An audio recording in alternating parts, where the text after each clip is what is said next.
എന്നോട് പലരും ചോദിക്കാറുണ്ട്, നിനക്ക് മീൻ മുറിച്ചിട്ടും പൊരിച്ചിട്ടും ഒന്നും മടുക്കുന്നില്ലേ എന്ന്. ഇല്ല, മടുക്കൂല. കാര്യം എന്താണെന്ന് വെച്ചാൽ ഇന്ന് നമ്മൾ എല്ലാ സ്ഥലത്തും ന്യൂക്ലിയർ ഫാമിലിയാണ്. അതായത് ഓരോ വീടുകളിലും 4-5 മെമ്പർമാർ മാത്രമേ ഉള്ളൂ. അപ്പോൾ നമുക്ക് 4 മീൻ 5 മീൻ അങ്ങനെയൊക്കെ പൊരിച്ചാൽ മതി.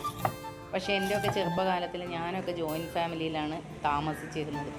അപ്പോൾ അവിടെ എങ്ങനെയാണെന്ന് വെച്ചാൽ അയിലയും മത്തിയൊക്കെയാണ് കൂടുതലായിട്ട് കിട്ടുന്നത്. വലിയ മീനൊക്കെ വല്ലപ്പോഴേ കിട്ടുള്ളൂ. അപ്പം മത്തിയൊക്കെ ശരിക്കും 50 മത്തിയൊക്കെ പൊരിക്കും. നിങ്ങൾക്ക് കേൾക്കുമ്പോൾ വളരെ അത്ഭുതമായിട്ട് തോന്നുന്നുണ്ടാവും അല്ലേ? ഞങ്ങൾ 25 മെമ്പേഴ്സുള്ള ഒരു ജോയിൻറ്റ് ഫാമിലിയാണ്. അതൊരു സ്വർഗ്ഗമായിരുന്നു കേട്ടോ. അത് സത്യത്തിൽ അതൊരു ഫാമിലി അല്ല, ഒരു സ്വർഗം തന്നെയായിരുന്നു കേട്ടോ. അവിടെ നിന്നാണ് നമ്മൾ ഇന്ന് പഠിച്ച എല്ലാ കാര്യങ്ങളും, സ്നേഹം, കരുണ, ദയ, എന്താ പറയുക, ബഹുമാനം, അതിഥികളെ സൽക്കരിക്കുന്നതിനുള്ള അങ്ങനെ ഒരുപാട് ഗുണങ്ങളും മൂല്യങ്ങളും ഒക്കെ നമുക്ക് അങ്ങനെ ഒരു ജോയിൻറ്റ് ഫാമിലിയിൽ വളർന്നതുകൊണ്ട് മാത്രമാണ് കിട്ടിയത് കേട്ടോ.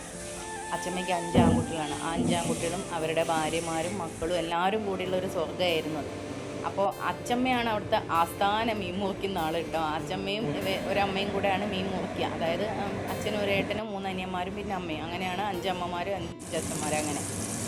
അപ്പോൾ നമ്മളെ വിളിക്കുന്ന മോളെ ഒന്ന് കാക്കനെ തെളുക്കി പൂച്ച വരുന്നുണ്ട്, അതിനൊന്ന് നാട്ടിൽ പറഞ്ഞേക്കെന്നൊക്കെ പറഞ്ഞു. അങ്ങനെയാണ് നമുക്ക് ഈ മീൻ മുറിക്കുന്നതിനോടുള്ളൊരു ഇഷ്ടം വരുന്നത്. പക്ഷേ ഇന്നത്തെ പോലെ കത്രികയോ കട്ടിംഗ് ബോർഡോ ഒന്നുമില്ല. അച്ഛമ്മ എങ്ങനെ ചെയ്യുന്നതെന്ന് വെച്ചാൽ ഒരു ചിരട്ട, മുറ്റത്ത് പൂഴിയായിരുന്നു. അപ്പോൾ ആ ചിരട്ട പൂഴിയിൽ കമിഴ്ത്തി വെച്ചിട്ട് വലിയ കനമുള്ള കത്തി ഈ കാലിൻ്റെ തള്ള വിരലും രണ്ടാമത്തെ വിരലും കൂടെയുള്ള ആ ഗ്യാപ്പിൽ ഹോൾഡ് ചെയ്ത് വെച്ചിട്ടാണ് അച്ഛമ്മ മീൻ മുറിക്കുന്നത്. അപ്പോൾ എന്താണെന്ന് വെച്ചാൽ മുറിക്കുന്നതിനനുസരിച്ച് ഒരാൾ കഴുകി മസാല തേച്ച് കൊടുക്കും, വേറെ അമ്മ ഇപ്പുറത്ത് പൊരിക്കുകയും ചെയ്യും. അപ്പോൾ മുറിക്കുന്നതിനനുസരിച്ച് കഴുകി മസാല തേച്ച് കൊടുക്കും, അതിനനുസരിച്ച് പൊരിക്കുകയും ചെയ്യും. ആ പൊരിക്കുന്നതിനനുസരിച്ച് അപ്പുറത്തുനിന്ന് പാപ്പനും വല്യച്ഛനും ഒക്കെ കഴിക്കുന്നുണ്ട്. അച്ഛൻ മാത്രമായിരുന്നു ഗൾഫിൽ, ബാക്കി എല്ലാവരും നാട്ടിൽ തന്നെയായിരുന്നു.